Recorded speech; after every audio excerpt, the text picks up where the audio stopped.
Hi, I'm Andrea Ballou. I know that you have probably felt sometimes like, I just can't do enough.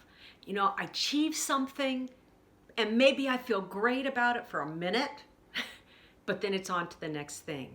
So I never feel like I've done enough. There's always the next thing to do and the next thing to do until you start to believe that you're only as good as your latest achievement. So what that's all about is that the way that we feel about ourselves, our self-esteem, is all based on condition. It's on that achievement. It's on achieving that next goal.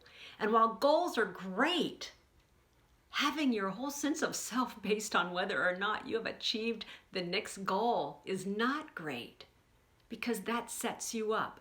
It's so funny. It sets you up for the very thing that you're trying to avoid with that. It sets you up for failure, because what about those times when you don't achieve that goal?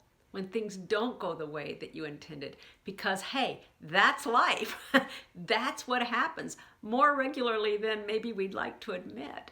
So what's that all about?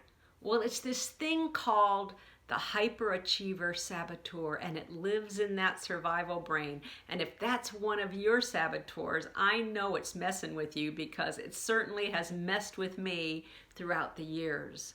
So what do you do about that?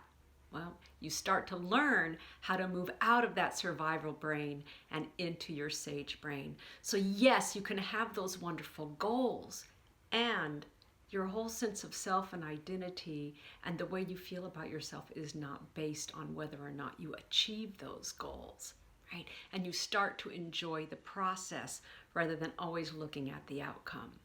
If you're interested in how to go about doing that, I would love to talk to you about mental fitness training. I can be reached at andrea@andreaballou.com. And in the meantime, stay safe, be well. See ya.